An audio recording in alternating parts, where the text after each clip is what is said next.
You'll never believe it, but I'm still in Boise, Idaho, and we're looking at a river here. This is the Boise River. It's coming down off the mountains. You can hear the water. This is really cold water because it's coming up from the high altitudes, and it is this river that really creates and gives us all the potatoes, the Idaho potatoes, and it's also a beautiful farm area, especially for cattle. And so Boise, Idaho is known for its cattle. It's known for its potatoes. But that's not what we're going to talk about. We're talking about this book.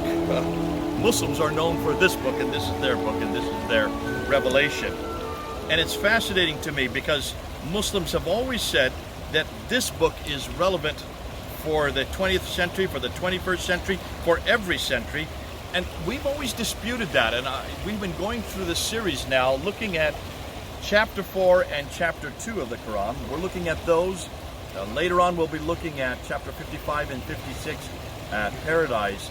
But one of the things we've been looking at is asking the question concerning about the problem of women in those chapters. And it's fascinating because as we looked at all the verses in chapter 4, verse 3, with the fact that a man can have up to 4 wives, a woman is not permitted to have 4 husbands, so there's already inequality in marriage. A few verses later in 11 that the sister gets half the inheritance that the brother gets when the father dies. And then also verse 24, we looked at 2 different things in verse 24 actually. One had to do with the concubinage, and the other had to do with the Mut'ah marriages. And then we went to verse 34 and looked at the fact that a man can beat his wife if she displeases him. We then moved into chapter 2, verse 282, and remarked how that in a court case, the woman gets half the testimony as a man. And the reasons why, according to Muhammad, when Aisha asked him, was because women are less intelligent and more disobedient. And I had a struggle with that one because that is not the case. And as I mentioned, it certainly was not the case on our team. The people I work with, the women are the most intelligent and are the most capable in our ministry. We then went to verse 223 of chapter 2, and we ended with that. Now what I want to do is end with one more verse. And this is the verse on halal marriages. Now some of you may know what I'm talking about, especially you Muslims. Halal marriages are these marriages that are done at the point of divorce. Remember in chapter 4 verse 3, a man can have up to 4 wives. If she displeases him, after what we notice in chapter 4 verse 34, and he admonishes her, throws her from the bed, and beats her, he can still divorce her simply by saying talak, talak, talak 3 times. I divorce you, I divorce you, I divorce you. If he says it once or twice, she's not divorced. If he does it the 3rd time, then she is divorced. There is no more marriage, and that has ruptured the marriage. Now, what can happen afterwards is that there are many men that you know, and probably some of you who are watching, this has happened to you, when you've divorced your wife and you realize, oh dear, I didn't want to do that. I did it on a fit of anger. Maybe I did it impulsively. I don't really want to be divorced from her. According to chapter 2, verse 230, it stipulates that you cannot have her back. You cannot bring her back once you have said it 3 times. That's all you need, is say it 3 times. So what has happened is chapter 2 verse 230 says what he needs to do. And it says very clearly, and if he has divorced her the 3rd time, then she, not him, remember the man's done the divorcing, but look what the woman has to do. She is not lawful to him thereafter until she has married another husband. Then when the other husband divorces her, it is no sin on both of them that they reunite. That means that the first 2 reunite. Now let's unpack that a little bit. That is known as halal marriages. So the halal marriages start from the premise that if a man inadvertently says talak, talak, talak 3 times and he realizes that was a mistake, it's not incumbent upon him to do anything. The wife has to get remarried. Now, back on April 5th, 2017, BBC had a special program on the Victoria of Derbyshire program about these halal marriages. And I remember I was in London at that time. I was informed about it. I wanted to go and see it. And I went up. It was on the front page of the internet site for BBC. And here was this whole program on women who had to marry other men, had to marry strangers, it says, in order for them to go back to their husbands.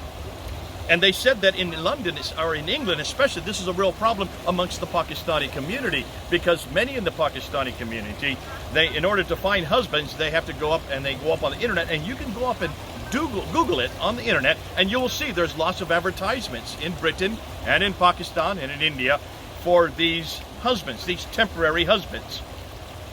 The problem was, in Britain at least, many of these men, when they put themselves forward as being a husband to have intercourse with these women, they were then supposed to write a certificate of divorce so that she could go back to her original husband, and they weren't doing that.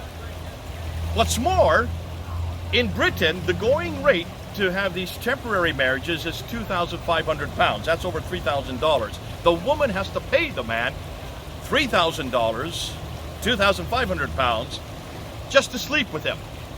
And these men were realizing, hold on a minute, I'm getting lots of money, plus I get to bed this woman anytime I want. And what was happening is they were demanding they come back the next week, and the next week, and the next week, and this continued on and on and on. And they were not giving a certificate of divorce. So what happened was many of the imams stepped in, and the imams said that we will do this. So in a number of cases across Britain, according to this program, the imams had an anteroom where they had a bed, and the woman would come down after her husband had divorced her. The woman would come down, pay the imam £2,500. He would go take her into the anteroom. They would have sex, penetrative intercourse. He would then come out, sign the divorce, give it to her so she could go back to her husband. Now, stop and think that through. I don't even know where to go with this. As a Christian and as a husband who has a wife, and I have a wedding ring on my finger that says that I am dedicated and committed to my wife for life, and that is something that God instituted from the very beginning in Genesis chapter 2. Where in the world is this notion that somehow, if your husband gets upset, the woman has to pay for the halal marriages out of her own pocket, has to go sleep with another man, not in this case, not even a stranger, the imam of the man himself. And then somehow that makes it right for him to go back to their husband. Where in the world is the God of Islam coming out? I don't know where he's getting any logic in this. I've asked Muslims. I remember that very next Sunday after this came out in 2017, I got up on a ladder and I said, Muslims, can you explain this to me as a male? How can you let your wife go and sleep with your imam, knowing that you're going to see that imam the next Friday, knowing that he slept with your wife? What in the world does that do to your marriage vows? What does that do to your relationship with your wife? And how in the world does that make you holy again? What in the world is going on here? And yet it's right here in the Quran. It's not a thing that they could explain. It's not a thing that they talked about whether they liked it or disliked it. All they said is, we really don't. It's what the Quran says. It is right here in chapter 2, verse 230. So I ask and I implore you, Muslims, see how this cheapens women. See how this cheapens marriage. See how this cheapens me as a husband.